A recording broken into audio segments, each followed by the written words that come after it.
But there's no need in saying we have faith if we don't use it. So I'm not worried about a thing.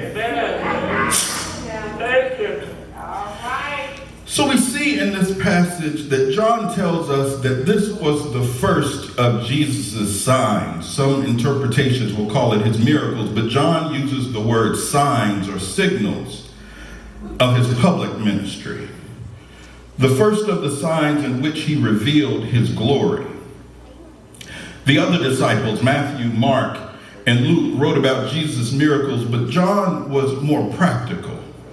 He refers to them as signs. A sign is Jesus showing to the people that made his power and ability abundantly clear. I like that John talked about his signs because John made it perfectly clear what his purpose was in chapter 20 and verses 30 and 31. He said that you may believe that Jesus is the Messiah, the Son of God, and that by believing you may have life in his name. That's why John wrote the book. The whole book is seeing is believing. And I emphasize that this was the first of Jesus' public signs because it's clear from this passage that Mary already knew what Jesus could do. Nowhere does the text tell us that Mary asked Jesus, do you think you can do this? Nowhere does it say that Mary said, well, maybe if you feel like it, do you think maybe? I don't even see where Mary asked him a question. I don't even see where she looked at him and said, will you do this? She talked to him like any mother would talk to their child. All she said to him was, they've run out of wine. She implied the rest. Now you do what needs to be done. And Jesus tried to come back and said, do you know who I am? And Mary wasn't paying him any attention. She just looked at the servants and told them, you do what he says. She was a mother who knew full well what her child was going to do and that her child was going to do what she told him to do. It lets me know that God has a sense of humor. It lets me know that I'm not the only person whose mother would told them to do something without explicitly stating what needed to be done. I remember when I was little and my mom would look at my room and tell me she was going out for a little while, and then she looked at me and said, but I'll be back.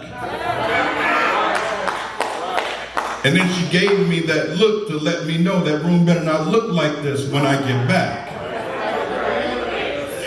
And Rosa Lewis isn't really one of those talk back to kinds of mothers, so the room was clean by the time she got home.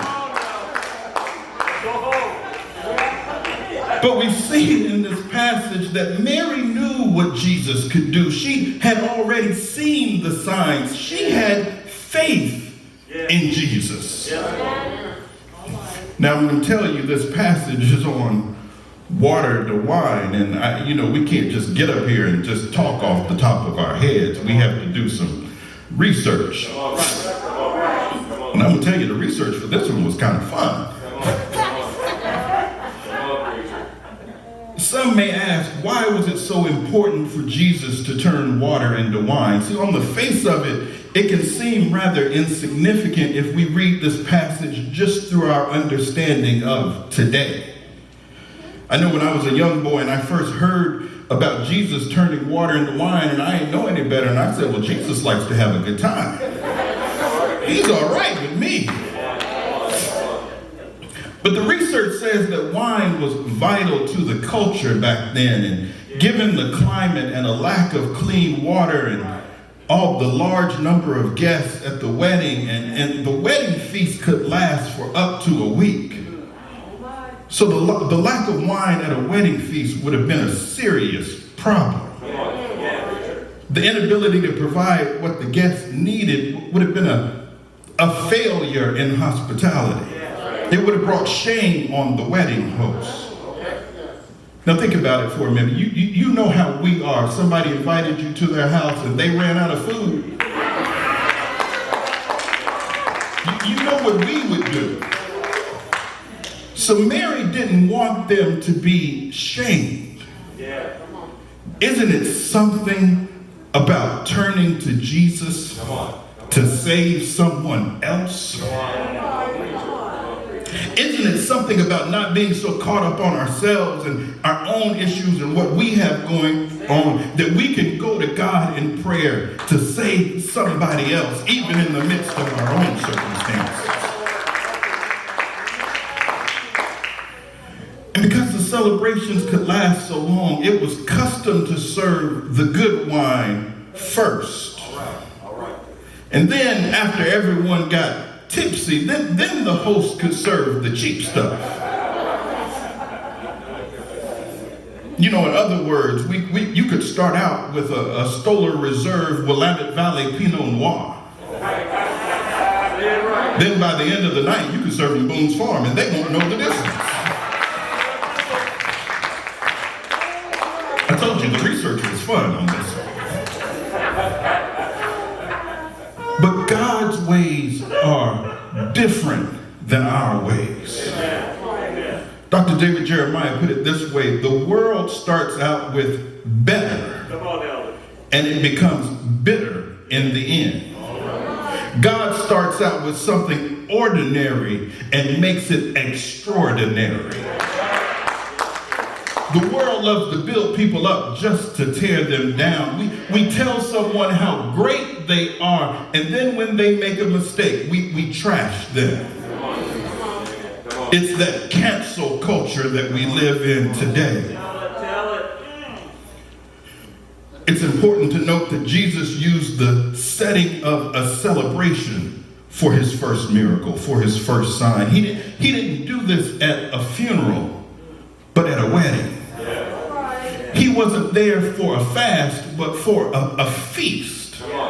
He lets us know that he wants to take part in our lives as more than just a comforter in times of trouble. He wants us to call upon him and recognize his hand in the good times of our lives.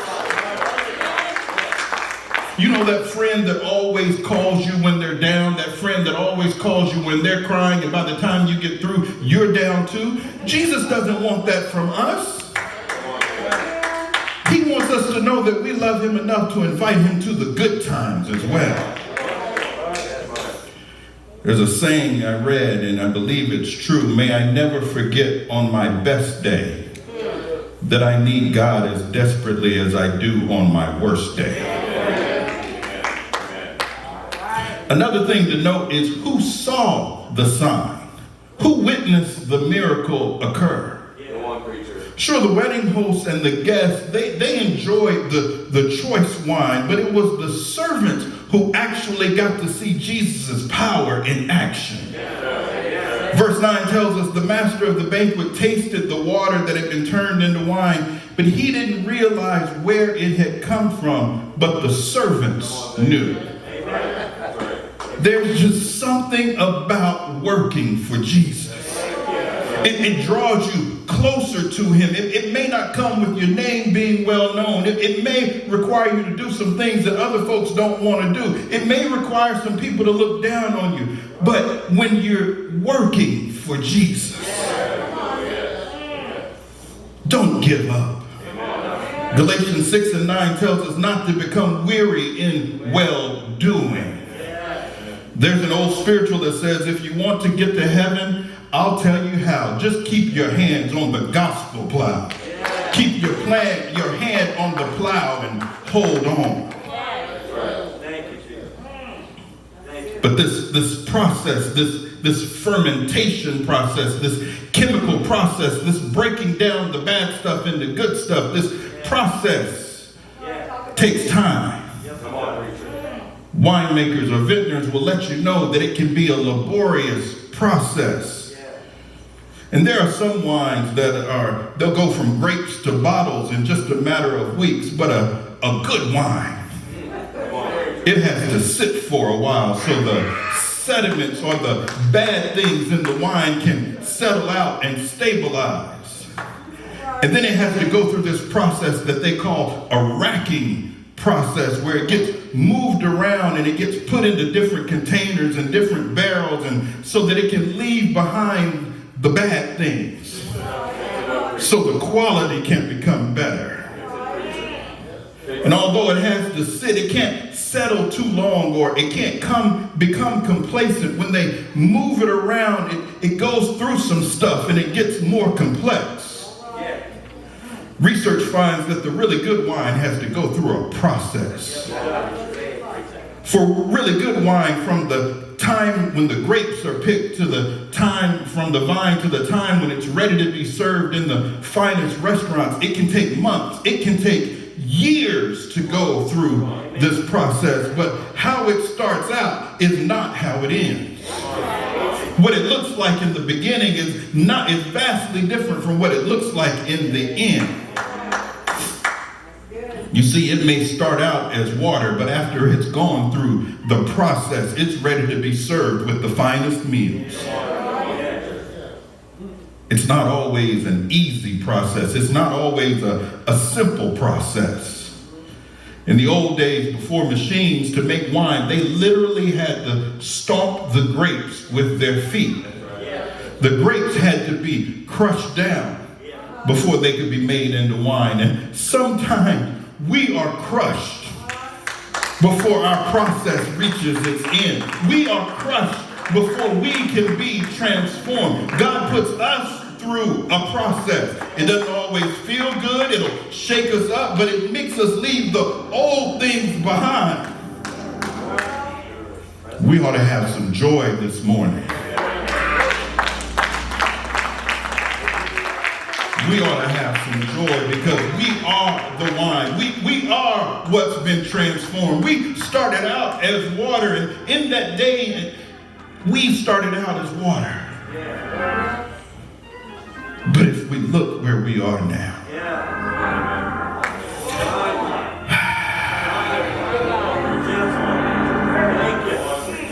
in that day and time, there were no filtration systems like we have now.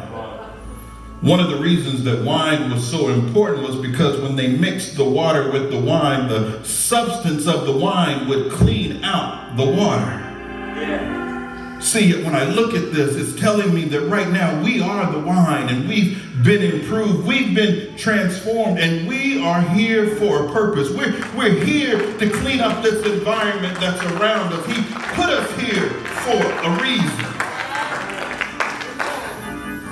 What we're experiencing right now, it's testing us. It's testing our faith. It's testing what we're made of.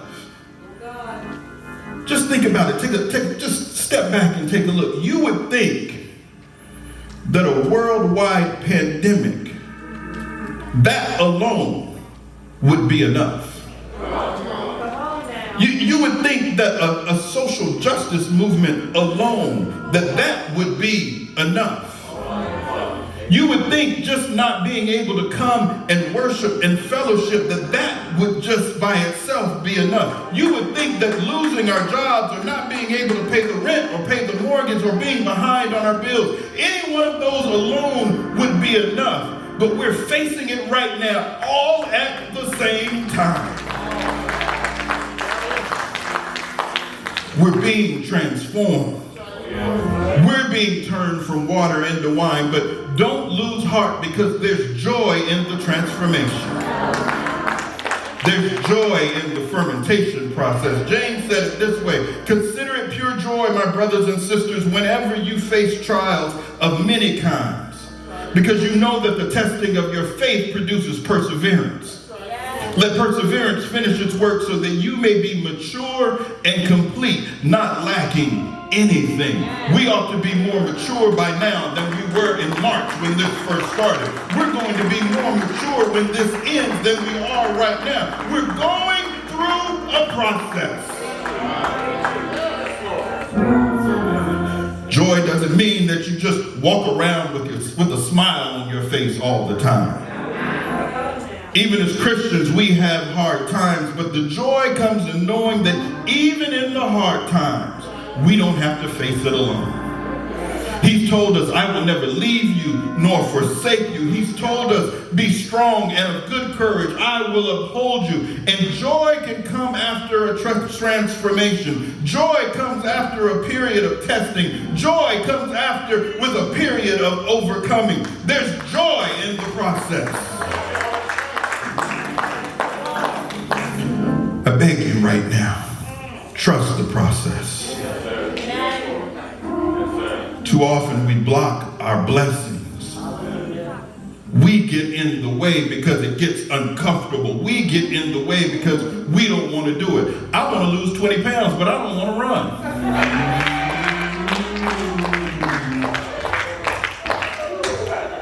run. We get in the way. But I believe Paul when he said in Romans 8 that our present sufferings are not worth the glory that will be revealed. I believe him when he said in all things God works for the good of those who love him and are called according to his purpose. I believe he was right when he said we face death all day long. We are considered as sheep to be slaughtered, but in all things we are more than conquerors. When we're going through and we're being tested, we can be our own worst enemy. It doesn't matter too much to me what other people think or say about me because I know who I was and I know what I've done. And through it all, God still loves me.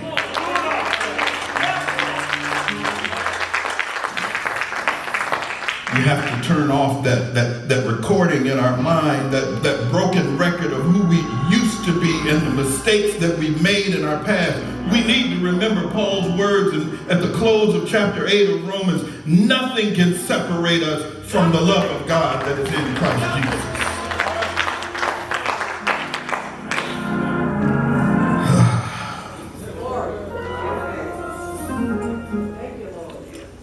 When I was researching the things that we do, and I know there's some people going to be listening in thinking, what are they doing there?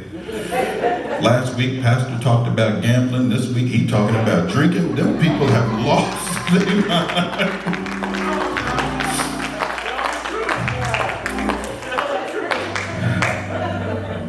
But what I've learned is just a few things as I get ready to go to my seat. Champagne only comes from grapes that are grown in the Champagne region of France. In other words, Asti and Andre ain't champagne.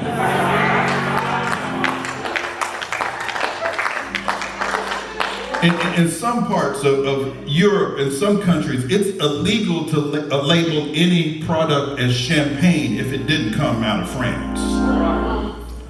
Likewise, here in this country, many people believe that whiskey is only bourbon if it was distilled in Kentucky. There are some requirements with the labels and what we put on our stuff. But somewhere I read that if you declare Jesus with your mouth, that Jesus is Lord, and you believe in your heart that God raised him from the dead, you will be saved. Somewhere I read that God so loved the world that he gave his only begotten Son, that whosoever believeth in him shall not perish, but have everlasting life. I'm concerned with what God calls me.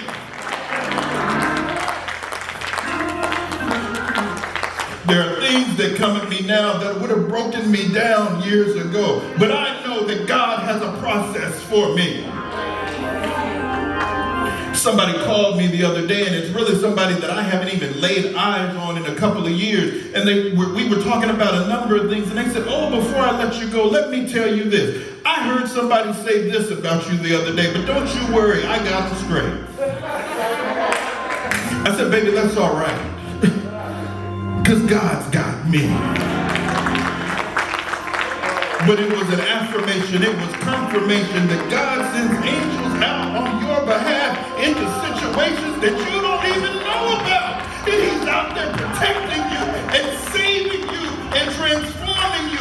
God has you. This period, whatever it is, whatever the historians years from now may look back and see, we know in this right now that God still has his hand in our lives.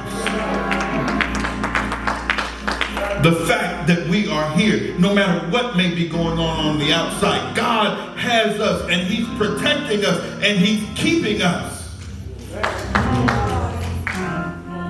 The fact that he would allow a filthy rag like me to tell somebody about Jesus. I get joy when I think about what he's done for me.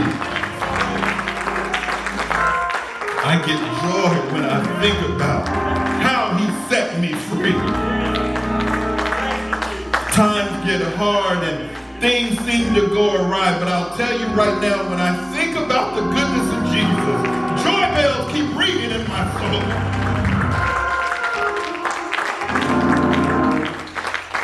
Whatever you're going through right now, don't give up. Don't give up and don't give in. Trust the process. God bless you.